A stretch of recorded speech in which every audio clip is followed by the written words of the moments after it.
வணக்கம் and welcome to Sis Bro Kitchen. இன்னைக்கு நம்ம பார்க்க போறது ஒரு சூப்பரான பிரேக்ஃபாஸ்ட் ரெசிபி.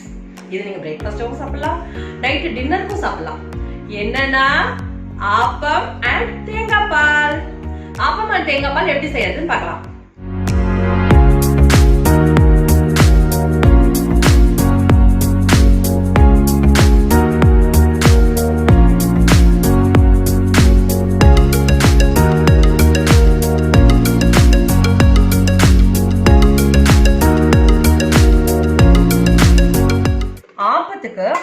மாவு ரெடி பண்ணியிருக்கேன். நேற்று காலையில் ஒரு 10 மணிக்கு 4 கப் பச்சரிசி, 2 ஸ்பூன் உளுந்து, 1/2 ஸ்பூன் வெந்தயம், இந்த மூணுத்தையும் போட்டு ஊற வச்சுட்டு நேற்று சாயந்தரம் 5 மணிக்கு அதை 1/2 மூடி தேங்காய் போட்டு அரைச்சி நைட்டு ஃபுல்லாக இது வச்சு இப்போ காலையில் 7 o'clock ஆகுது. 7 o'clock நம்ம ஆப்பம் சுடுறதுக்கு இதை மாவில் உப்பு, தேவையான அளவு உப்பு, தேவையான அளவு ஆப்ப சோடா ரொம்ப கம்மியாக போட்டுக்கோங்க. போட்டு இதை மிக்ஸ் பண்ணி வச்சுருக்கேன். இப்போ இதில் ஆப்பம் செஞ்சுக்கலாம். இந்த மாதிரி ஆப்ப சட்டி வாங்கி வச்சுக்கோங்க. நார்மல் சட்டி வாங்கி வச்சுருந்தீங்கன்னா கூட நான் எப்படி பழகிறதுன்ட்டு ஒரு வீடியோ போடுறேன். இந்த ஆப்ப சட்டியில் வந்து இந்த மாதிரி கன்சிஸ்டன்சியில் மாவு கரைச்சி வச்சுக்கோங்க. இது வந்து இட்லி மாவு மாதிரி இருக்கக்கூடாது, அதை விட கொஞ்சம் லூஸாக இருக்கணும். தோசை மாவை விட கொஞ்சம் லூஸாக இந்த கன்சிஸ்டன்சியில் மாவை கரைச்சி வச்சுக்கோங்க. இப்போ நம்ம கடாய் சூடானதும் ஆப்பம் எடுத்து போட்டுடலாம். இப்போ கடாய் சூடாயிடுச்சு. நான் 2 கரண்டி மாவு போடுறேன்.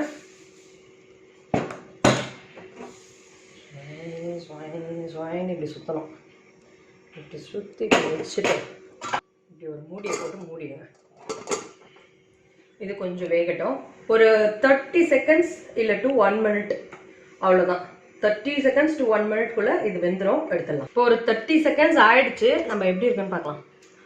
சூப்பராக ஆப்பம் ரெடி. அப்படியே தானாக வந்து இப்போ இன்னொன்று போட்டு காமிச்சிடுறேன்.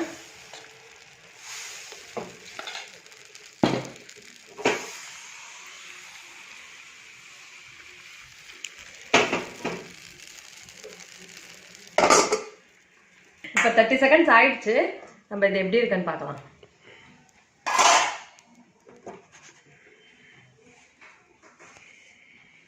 சூப்பராக ரெடி ஆயிடுச்சுங்க ஆப்பம்.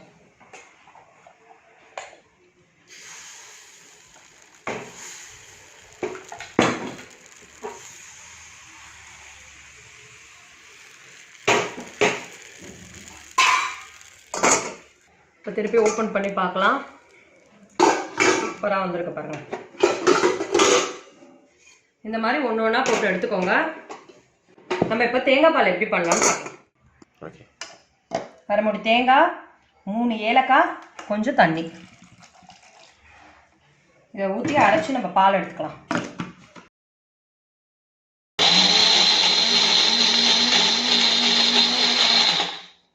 இன்னும் கொஞ்சம் தண்ணி விட்டுடலாம். இப்போ நான் அரைச்சிட்டேன். இதை எடுத்து நம்ம வடிகட்டிடலாம்.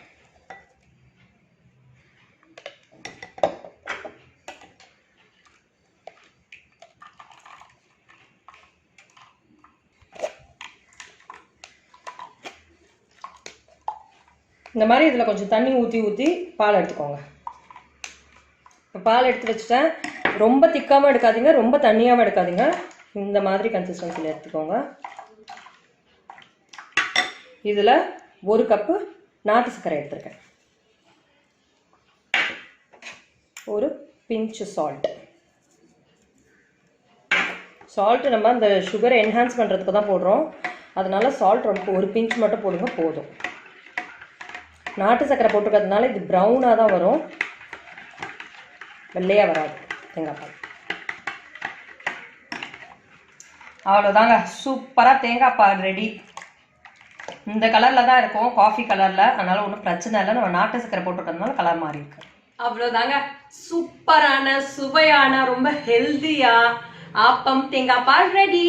இது அப்படியே இந்த பரோட்டாக்கு சால்னா தொட்டு சாப்பிடுவாங்களே அந்த மாதிரி நல்லா புரட்டி போட்டு சாப்பிட்டீங்கன்னு வச்சுக்கோங்களேன், ஹெவன். அப்படியே ஹெவன்லி ஃபீலிங்க, சூப்பரா இருக்கும். இது நீங்க கண்டிப்பா ட்ரை பண்ணுங்க. ட்ரை பண்ணிட்டு எப்படி இருக்குன்னு எனக்கு கமெண்ட் செக்ஷன்ல சொல்லுங்க. இந்த வீடியோ உங்களுக்கு பிடிச்சிருந்ததுன்னா லைக் பண்ணுங்க, ஷேர் பண்ணுங்க, சப்ஸ்கிரைப் பண்ணுங்க, பக்கத்துல இருக்க பெல் ஐக்கனை டிங்னு பிரஸ் பண்ணுங்க.